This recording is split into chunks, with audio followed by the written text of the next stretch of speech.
I'm going to give some outline about the experiment number 4. Please be online. I will start sharing the question.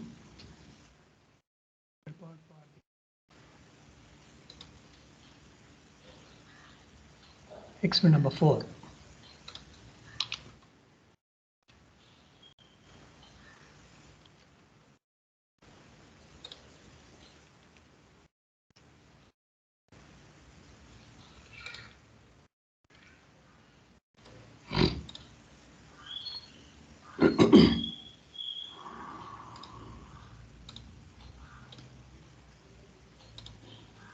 Hope the experiment is visible. I will share this content in the AUMS as the previous 3 experiments. Okay. Experiment number 4, the title is Shortest Path Algorithms Using Python. Implementation of title, it was given shortest path algorithm using Python. So there are 2 algorithms are available, link state routing algorithm and distance vector algorithm. These 2 algorithms actually you will be studying in our course as part of our regular flow. During that time I will spend time. Parallelly, you can also do the learning of that. Today I'm going to talk about some intro about what is what. So it is like a parallel learning. So we'll be discussing about theory little bit in depth, procedural wise. So the same thing you can also learn it parallelly. So as per our curriculum, this is our experiment number 4. So some of the experiments we can complete parallelly, because until the completion of a theory, if we wait, we cannot finish all the experimental part. So it will be taken care, and you can make use of available resources also. But at the same time, during the interaction time, when the evaluation will be done for, especially for the lab components at the end,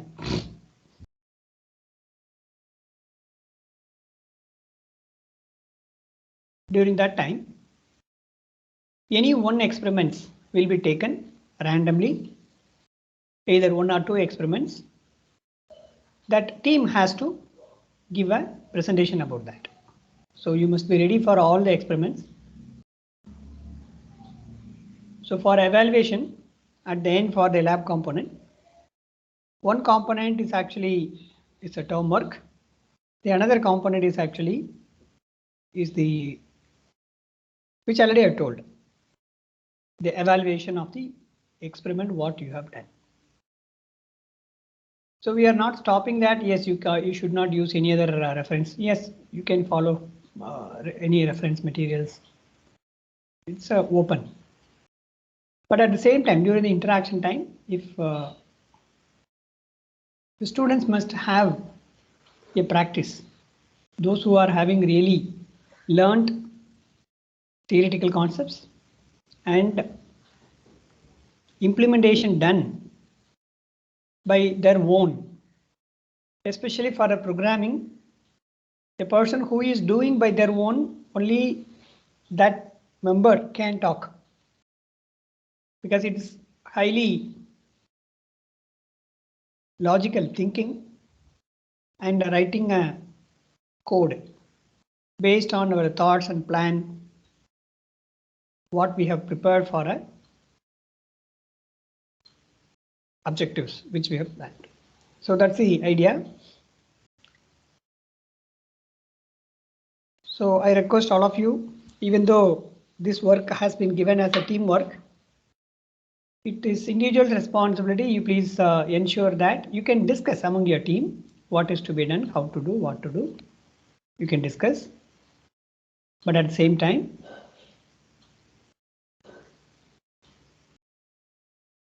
I'm requesting the students you try the same on your own computer, because at the time of evaluation, the students may be called randomly. The experiment also may be called randomly. So for that, every members in the team must be ready. At the time of evaluation, the students, you should not say that, sir, I don't have installation in my systems and my system has that problem, and all those. Please avoid that type of situations. So from day one onwards, the same thing which I'm insisting from day one,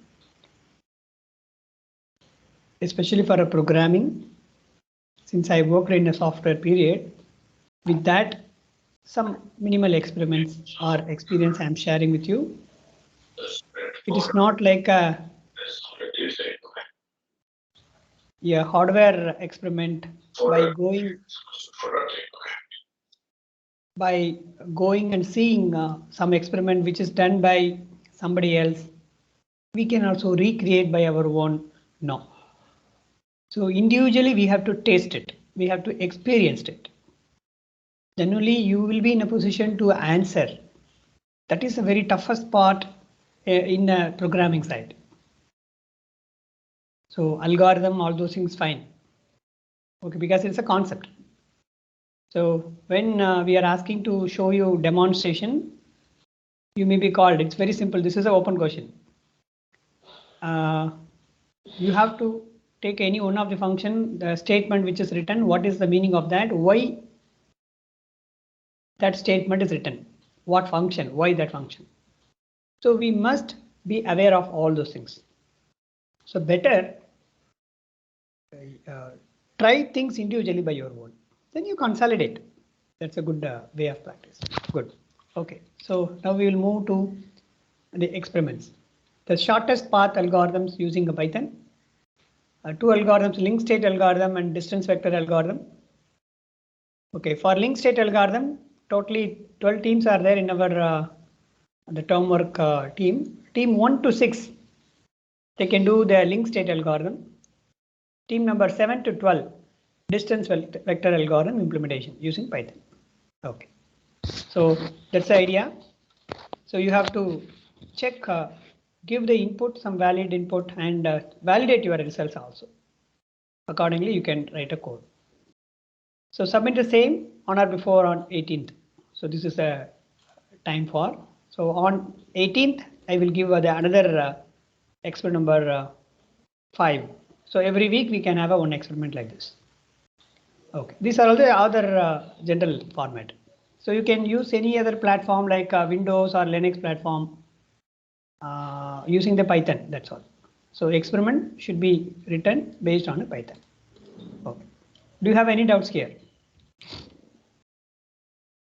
I'll give some outline. What is the meaning of link state and distance vector algorithm after this? Yeah. Yes, somebody was asking. Which reference material you have to follow and all those things. I will give you some outline about what is what. Yes, please. Any queries? No, sir. Okay. So as per our text reference in our textbook, if you see here,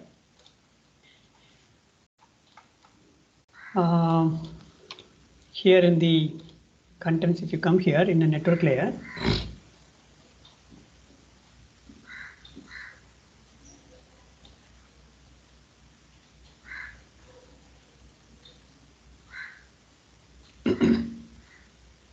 in the chapter 5 in the control plane, because this is coming under the concept of control plane, because how the packet has to move from where to where, all this information, it is actually controlling the flow of the packet. So that's why it is coming under the network layer, because in the chapter 4 you see here the network layer data plane. Chapter 5 is actually the control plane. So now we are here in the data plane. So within next week we will complete the data plane part. Then we will move on to the control plane part later, because by that time, after that, if we want to implement the hardware or simulation, it may not be possible. So that's why I'm asking all of you to learn things parallelly. Now, in chapter 5, if you see distance routing algorithms, linked state algorithms, I will spend some time about conceptually how, why, and all those things later, little bit later, when the things are coming as per the sequence, because all things are interconnected. But I will give an outline about what is the meaning of that algorithm, the linked state algorithm. Okay. As per the discussion which we had yesterday, for example, we were discussing on a router. You see, just a minute. Hope that image which I am showing is visible to everyone. Yeah. So logically centralized control, a distinct typical remote controller interacts with a local control agent, CS. Before that, this is control layer. I will show you some example here.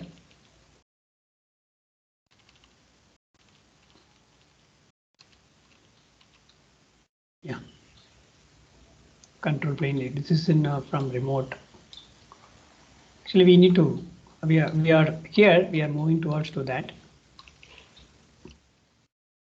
After these explanations, we'll start discussion on that. Just a minute. I will show you one diagram.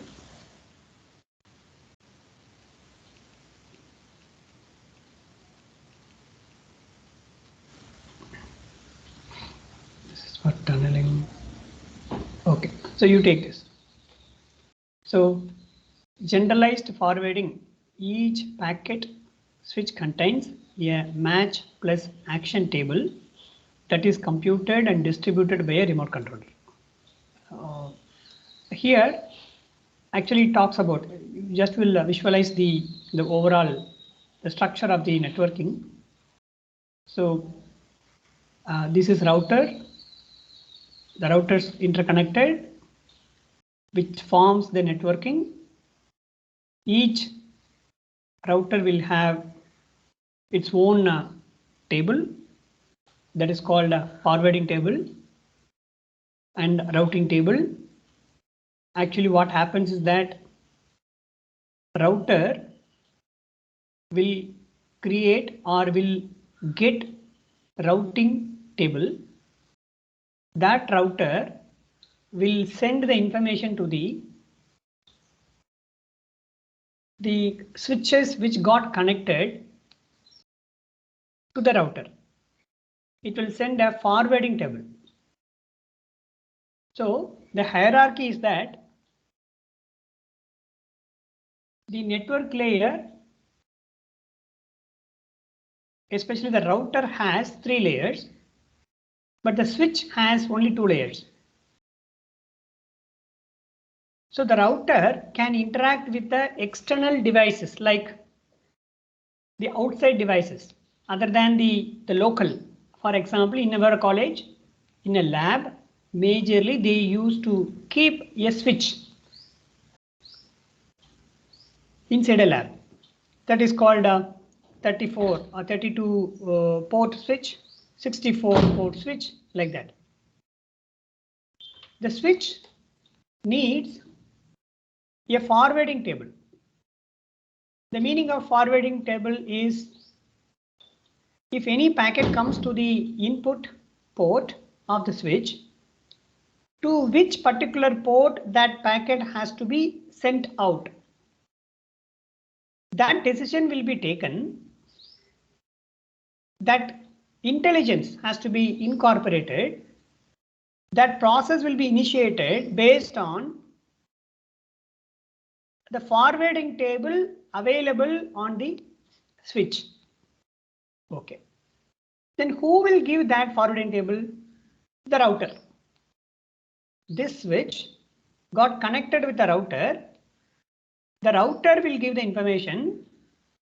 these many devices got connected like that. So the router will give the updates. Based on that, this forwarding table will get updated, and among the forwarding table updation has to be given by the external party. Who is controlling that? The control plane. So the control plane is equal to, especially in the case of our district administration side, the control room. District control room is there in district collector's office. They will give the instruction, yes, this department has to do this work. That's all. Like this, the control plane will give the information to the router. Router will pass a message to the switches. The router will have a routing table. Switches will have the forwarding table, like that. You please visualize in this direction. So this forwarding table, what it will have? We are going to discuss about this all in the forthcoming classes. In theory, I will give you explanations. Don't worry about that. How it happens? Need to have some preliminary intro, then we'll proceed. So in this experiment, what actually you're going to do is, like this type of structures are available. Multiple networking elements are there. Networking elements here, it's actually routers.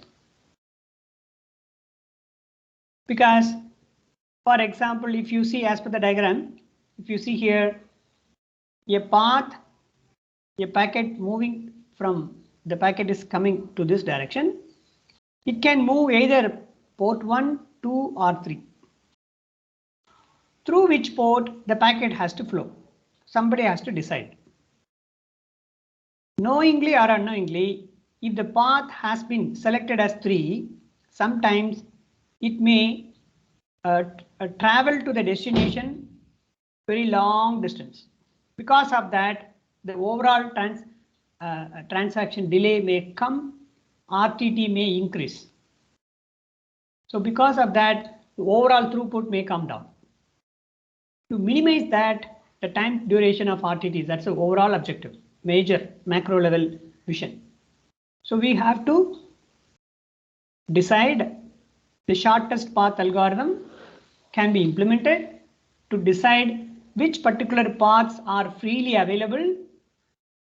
Choose that particular pathway for a movement of a packet from source to the destination. That's the idea.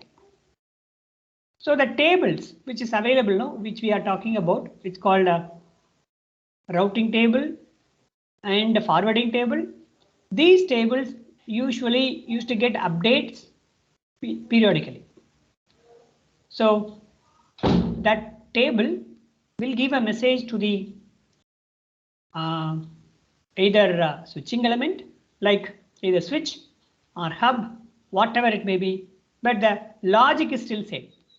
Logic in the sense what way it can be implemented. So majorly the two algorithms actually is being used. One is called link state algorithm. This is called link state. I'll give you, we will be discussing about the algorithm. I'll give you the outline. Please have a look on that. So in the diagram, the least cost path and forwarding table for a node U. Okay. Node U, V, U, X, W, Z, Y. So the destination link from V, if you see, from V, U to V. Okay. If you see the link, what is the connection between V has connection only with U only. Okay, W. W has a connection only with the Y. Y. Then, so the least cost path and forwarding table for node U. So now currently we are discussing about for a node U. From the node U, if any information have to be communicated to the other nodes which got connected. So that's why with respect to U, it is being measured. So the link is U to V. u to v, u to v, u to x, then u to x. So if you want to connect with the other destination point, if the destination from u to y, u to y, how to connect? It must communicate through x only. That's why it is written u comma x. Then u to x. If you want to connect with the z, how to connect? Immediate next node is that x only. Just to pass a message, because the u is the source point as per our discussion. U wants to communicate some information to other links, which devices, networking devices got connected. As far as the U is concerned, it want to communicate to other connected devices. That's all. Now the precise objective of the U, assume that U wants to communicate some data packet to Z. That's all. What the U has to decide, since the U has only two components, two devices got connected. One is called V, another one is called X. So what to do? The U, either it has to communicate the message to either V or X. That's all. It need not to worry about. It need not to worry about what is the overall scenario and all those. So whatever the information comes to the U, assuming that if the packet which is coming to the U, if it has to reach to the destination to Z via Z to outside. So there must be a table available here.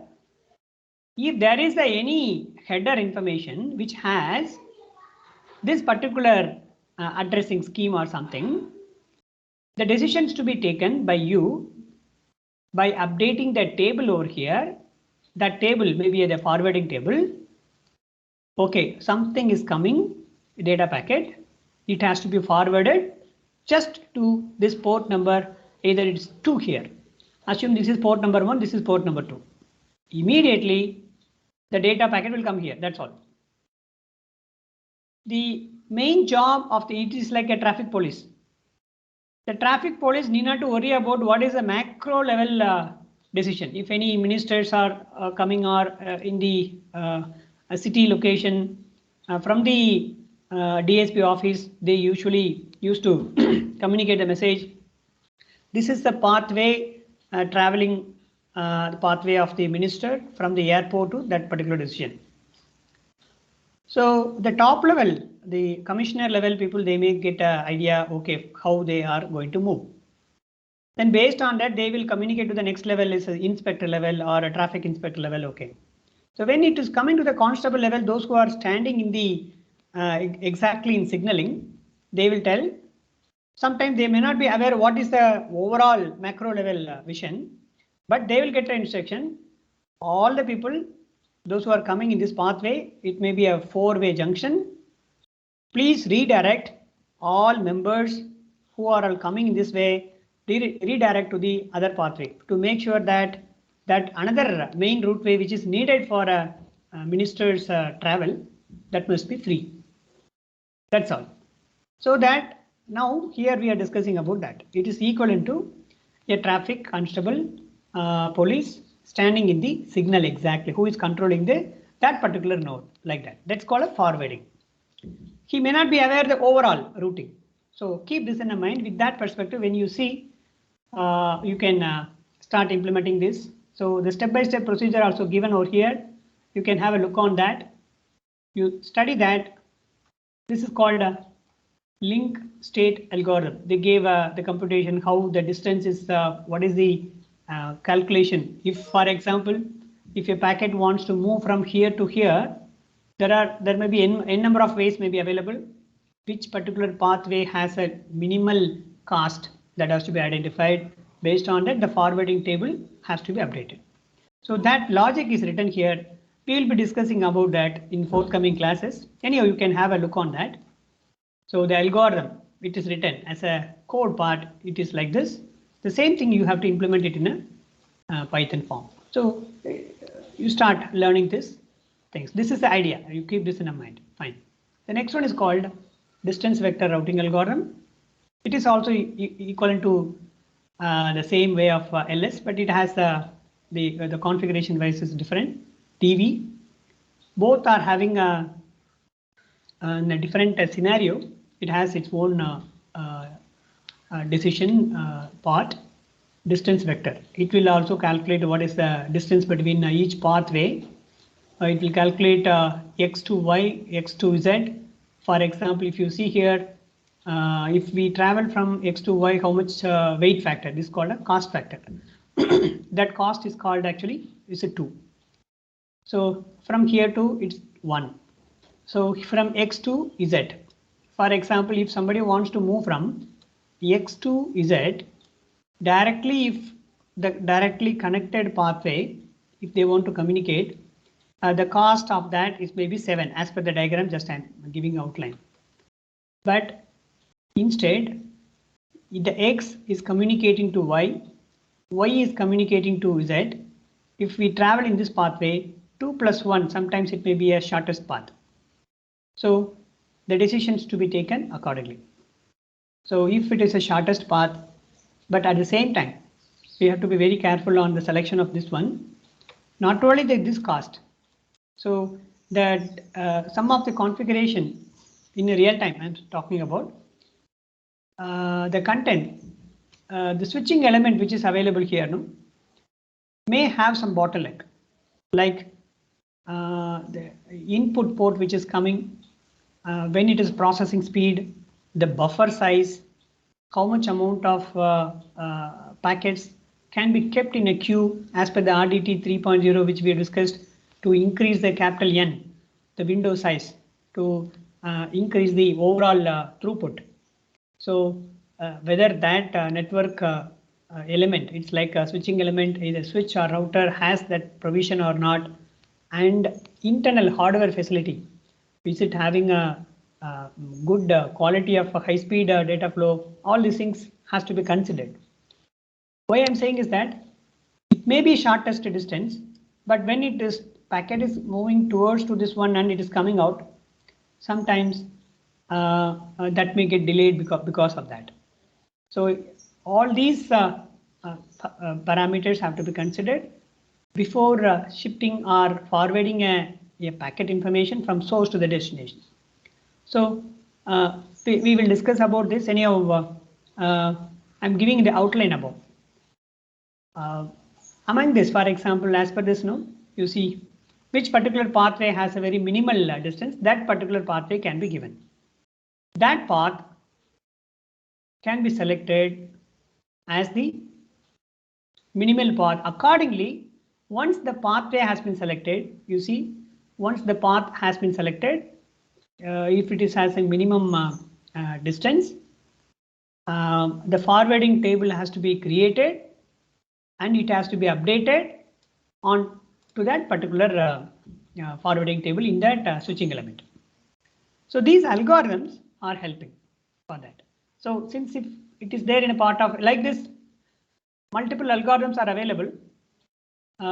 Since it is related with our curriculum part, then I am asking all of you to follow these two. So team 1 to 6, you can start learning about link state routing algorithm and you can implement.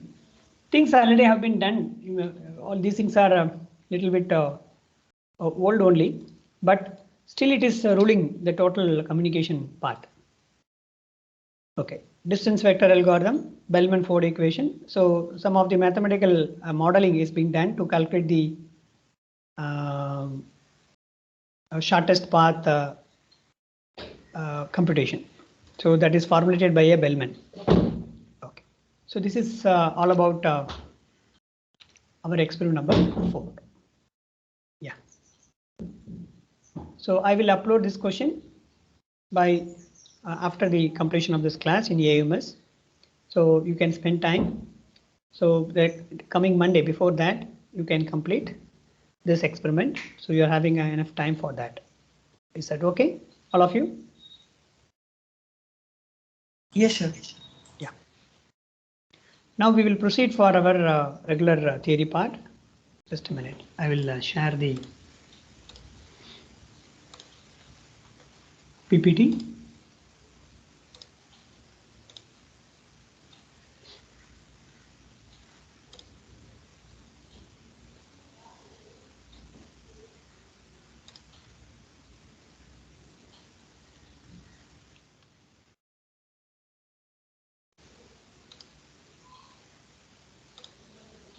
So hope the PPT is visible to everyone.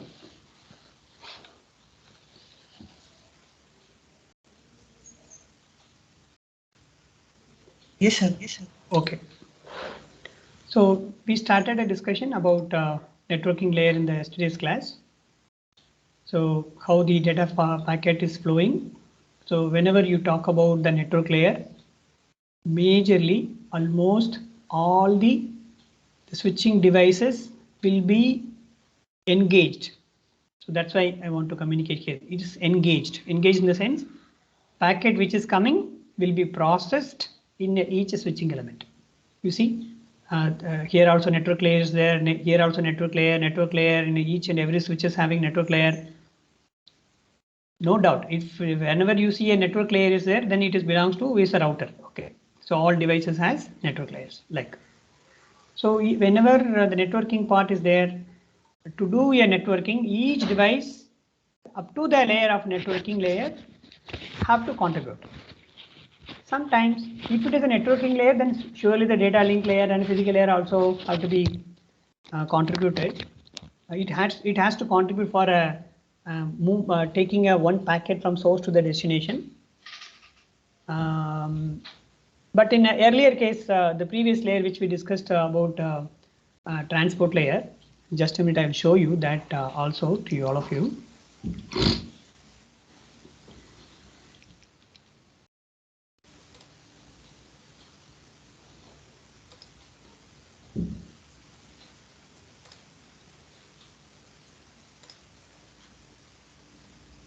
Yeah, you see here the logical end-to-end transport. Hope you can. So I want to communicate from assume that this PC wants to communicate to the destination. So the transport layer logic, the logical information, it's actually the transport layer which will have directly communication with the other end only. All the intermediate part, because wherever if you take any switching devices like routers, it don't have a transport layer at all. It doesn't mean that it won't get involved. No, it's not like that. The involvement related to the transport layer operation, it won't be performed in the all the remaining layers. That's the meaning. So this is which we discussed in the transport layer. But when you come here in the network layer, just a minute. Here you see each and every switching devices has a role on shifting this packet from source to the destination. Okay, keep this in mind. That's all. So then we start a discussion on forwarding, and okay, yeah, we need to discuss about that. Per router, you see here, this is a switching element. So the values arriving in a packet header. The packet means hope what we studied in the network layer, sorry, transport layer, the packetizing done. Segment, the structure of the segment, the header information with the data. The payload is nothing but our actual data. Each data, MSS will talk about maximum segment size, how much maximum data each packet can carry, that will be available there. So each packet will have some header information. From that header information only actually we are talking about. The header data will be read. Based on that, the next processing will be initiated. From the header, packet header, some information which belongs to the this routing will be taken.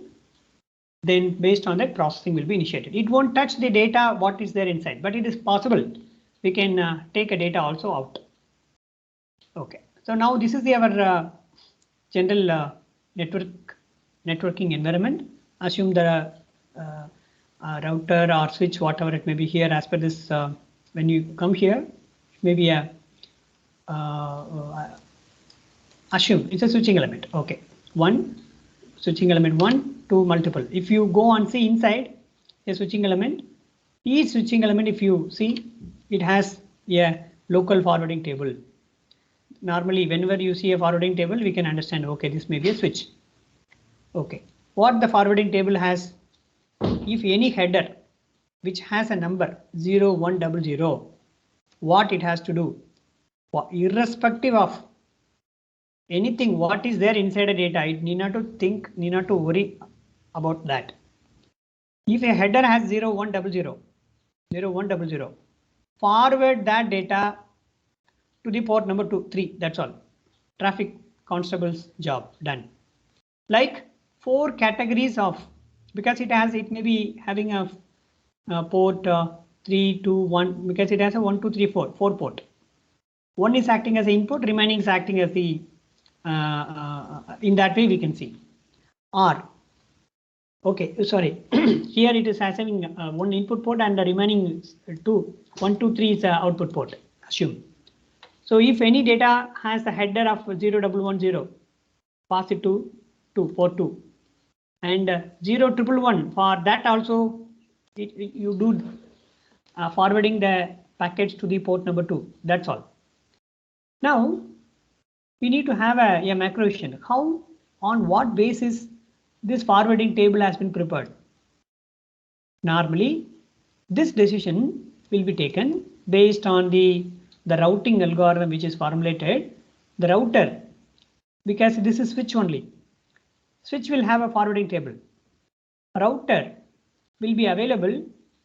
Assume that for our college environment, there is a router inside our college. Assume that one routing element are there in our college to enter all the data packets to our college environment.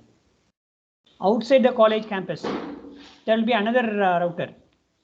That router, like that, when we go out to the college environment or our university campus level and all the switching elements, if you take the case, multiple routing elements will be there.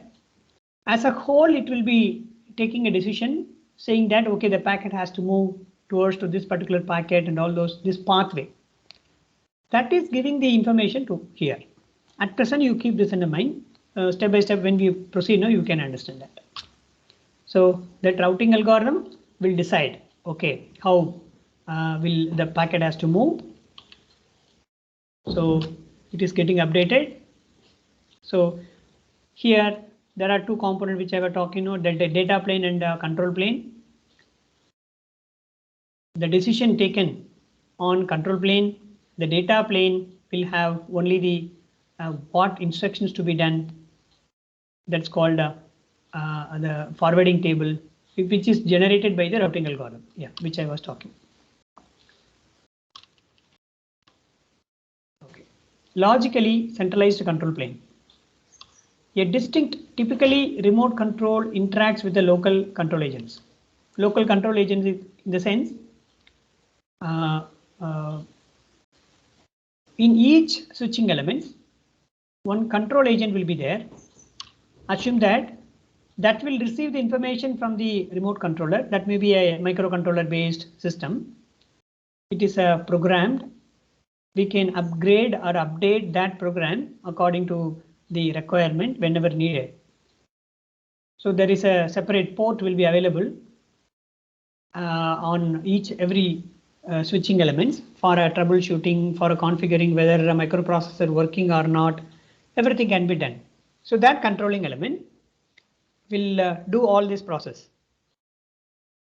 There will be a communication between the switch with the remote controller. So all these things are related to the embedded applications. If you go in depth, how to write a code as far the hardware is concerned, if you see as a hardware engineer, if you want to open it, what a code has been written, that belongs to embedded programming. Either hope you may be studying the current semester, the embedded systems, or previous semesters. That knowledge based on microprocessor based, because so everything is interconnected. We cannot say that conceptually we can understand, we can discuss, but when it comes to the ground reality, all the domains has to be integrated together to make a successful communication of a packet from source to the destination. Okay. Then, so the same thing already we discussed. So network service model. Just a minute.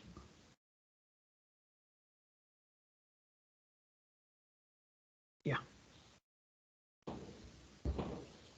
So with this example, I will complete for today's session. So what are the different types of architectures? What service model for a channel transporting datagrams from the sender to receiver? So what is expected? The guaranteed delivery. Example services for individual datagram. Example services for a flow of datagram. So we have to ensure that the datagram is actually the packet, which has to be ensured the data packet has to move from source to the destination. So guaranteed delivery with less than that 40 millisecond delay. These are all the constraints for the individual packet. So example services for a flow of datagram. In order a datagram delivery, in what is the sequence flow? And guaranteed minimum bandwidth to flow. Restriction on changes in the inter-packet spacing. So these are all the things has to be considered for that. What are the architectures? Network architecture and service model and guarantees. What type of guarantees is expected? Congestion feedback. This is the overview. Just will have a look. And for internet. So for the internet, the bandwidth requirement. We need not to have a constant bandwidth always to ensure that this always be successful data communication. No, even sometimes the low bandwidth is there, high bandwidth are there, then still we can have a communication delayed form or whatever. So congestion feedback mechanism is anything to be followed? No, not the timing issues, ordering issues, loss. We need not to consider anything. We need not to guarantee for that. For the other one, ATM, constant rate, especially for the case of application in ATM part, we have to ensure always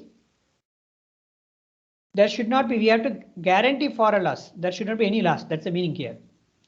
There must be a proper sequencing.